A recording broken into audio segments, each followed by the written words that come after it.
Hey guys, welcome to a Tuesday bonus video. Our regular videos are every Friday, but today we're checking out the BlitzWolf BW-SDB1 soundbar. This soundbar has been stalking me online for ages. Everywhere I went, I kept seeing the ad. So I had a look at YouTube reviews and yeah, the consensus seems this is a good soundbar with decent sound and good value. Most of the reviews I watched didn't look into the aspects that interest me. So look, I'm not going to claim that this is the best ever review of the soundbar, but I will cover aspects overlooked in other reviews, mostly the finer technical details that I find especially interesting. And basically I want to be sure that if you're spending your hard-earned money on this speaker, that you know what you're getting and not run into any nasty surprises. Now I got this unit from Banggood. I asked them if I could get a review unit. So this means they sent me this speaker free of charge for doing a video review, and I do get to keep it. I plan on using this in my computer lab, so I have a speaker with a range of inputs that I can use with my projects. Let's look at the dimensions. This speaker is advertised as being 36 inch. It's a little bit smaller, 35.5 or 90 centimeters. It's just under 2 inches or 5 centimeters tall, so it should fit easily under most TVs and PC monitors.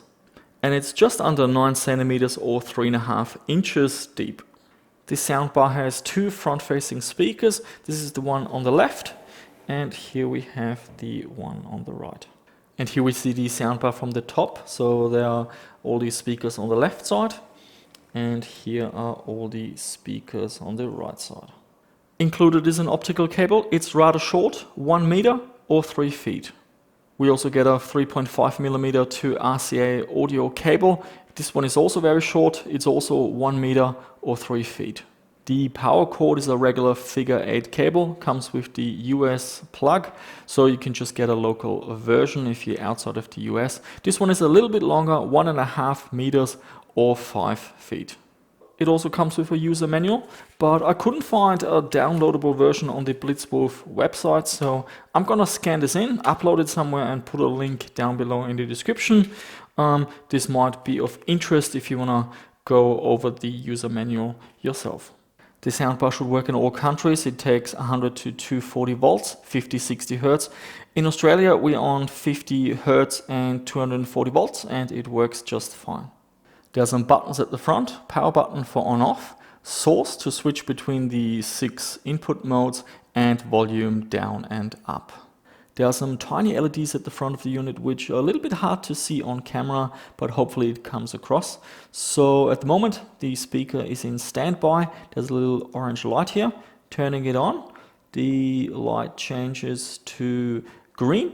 Green is for the auxiliary input, so I'm just going to switch to Bluetooth. There's now a little blue light. Let's switch to optical. We're getting an orange light. Switching to coaxial, we're getting another orange light, so both coaxial and optical have the same color. HDMI audio return channel has a white LED, and the USB mode also has a white LED. If the soundbar hasn't received an audio signal for 15 minutes, it will switch off automatically. So here we have the remote control, the power button to turn the unit on or off, the equalizer button. There are 4 audio profiles: movie, music, news, and also sports. There's no way to manually configure bass or treble.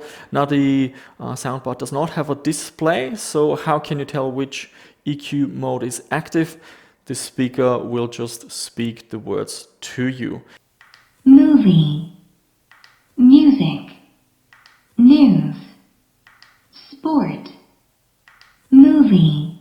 Here we have volume up and down. We've got the play and pause button, and going back and forward.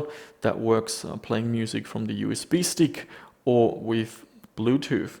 And here are our 6 inputs. I like that you have direct inputs rather than one source button where you have to press it a few times to switch between sources. A battery is included. The type is a CR2025. Here we are at the back of the unit, so let's have a look at all the interfaces. Here goes the power cord. Now the soundbar also supports Bluetooth version 4.2 and I tested it with both my smartphone but also with one of these cheap USB Bluetooth dongles that you can just plug into your desktop, and that worked just fine. On the remote control, you can go back and forward in your playlist, and you can also control the volume, but the speaker has its own volume, so there are basically two volumes that you need to consider. Here we have two digital inputs, coaxial and optical. Both of these can be configured to turn on automatically when a signal is detected. For example, I connected the PC and ran a game, and after a short while the speaker will turn on by itself. You can, however, turn off this feature if you want, but you can only do this for these two interfaces. I also had a look at the different sample rates of the optical input. So on the PC, you can just go into the properties of your sound card and change the sample rate. So with 16-bit, it was compatible with 44.1 kilohertz, 48, 96, and 192 kilohertz. 24-bit modes did not work at all, so it seems to only be compatible with 16-bit format, but does support a range of sample rates. Here we have the auxiliary port, which is a 3.5mm jack, and this can also automatically turn on the unit as soon as you play some sound. Basically, the soundbar will turn on. The USB port that interested me, on the BlitzWolf website, there's a picture and it says service only, so I was a little bit worried that this might be only for flashing the firmware or something like that, but it does work. So I used a 32 gig USB flash drive and put some songs on there. It plays them in alphabetical order. It doesn't support any shuffling, it will just play them in alphabetical order, and when it reaches the last song it will start again with the first file.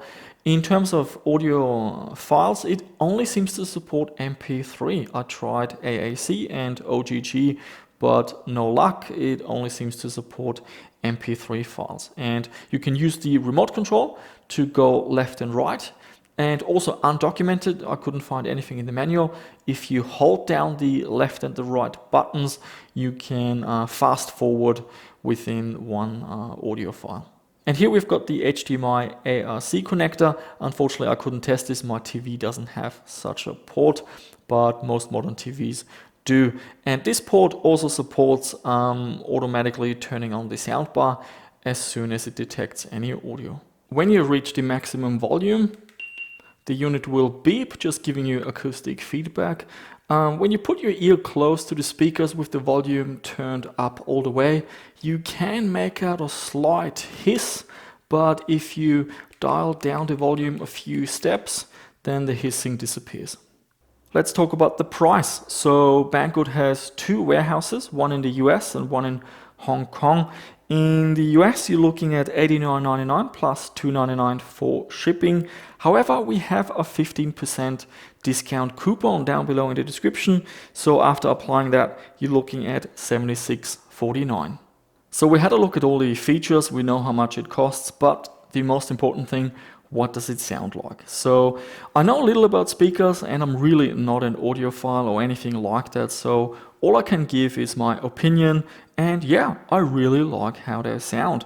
Now, you can and you should check out other reviews as well. Specifically, I found a really cool review, and he used binaural recordings, which is using two microphones inside a dummy head. And you need to listen with headphones, and this will give you the best idea of what these speakers really sound like, at least through a YouTube video. I'll put a link down below in the video description. So the way I formed my opinion, I listened to my usual playlist on Google Play Music, I watched a bit of YouTube and Netflix, and I played a few games. The speaker goes pretty loud and the dialogues are easy to understand, and for me there's enough bass as well. But look, without a subwoofer, there's only so much a soundbar can do. I find that the speaker produces a pleasant sound with plenty of clarity and detail, and for the price, I think you have to be pretty happy.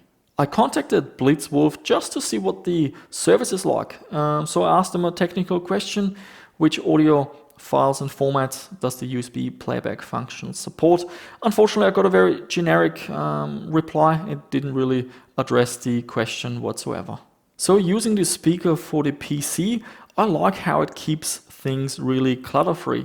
So you can just get one of these USB dongles for a few dollars, and this is how I will use the speaker in my lab. I also like that it has a range of inputs, so for my projects this is super handy. It doesn't matter if it's analog, coaxial or optical, I can plug them straight into the speaker. So guys, there you have it. I like the speakers, I like all the inputs and features, and the price is decent, offering good value, and most importantly, it sounds pretty decent. But yeah, tell me, what do you think? Maybe you have this particular model and you've got something to share. Leave it down below in the comments. And as always, if you do have any questions about this product, leave them down below. If you want me to test anything specifically, I can do that, no problem at all. I will see you soon with our weekly Friday video, but keep an eye out for Tuesday. Sometimes there will be a bonus video like this one. And that's it, guys. Thank you so much for watching. Please subscribe to the channel if you haven't done so already. Give it a like and click on that notification bell. And I shall see you soon with another one.